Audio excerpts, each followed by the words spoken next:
Sir Juan Carlo, ito na yung order mong plenum saka adjustable regulator. So yung plenum, ginawa ko ng 4 inches and then dinobli ko ang O-ring para mas sigurado walang leak. So ito na siya. So ngayon, tetestingin na natin. So pag-testing is una, tama ba?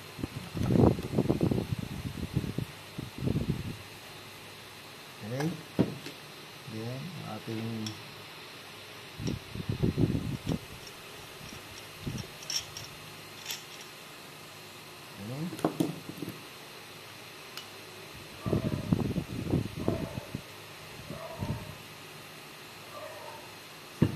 okay, so ito yun siya, pang-testing. So, kapit natin yung hangin. Okay. So, lock. Lock.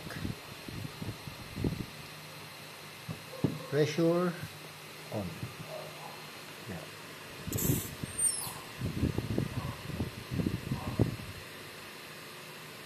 Okay.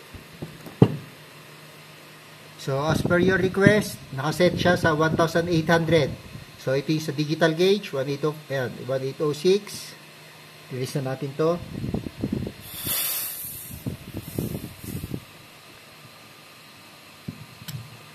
So, ito yung output niya, output gauge. Kung titingnan mo rito, ayan. So, ito ang analog reading niya.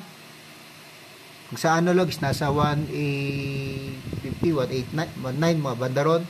Pero sa digital gauge output is 1811. So, ready for shipping na. Papadala natin mamaya. Juan Carlo. So, thank you for trusting us. Bilis na natin. Okay.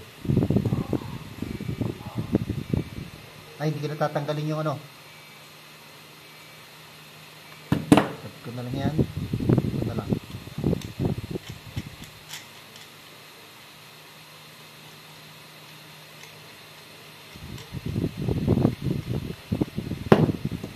Okay. Yan. Okay. Thank you.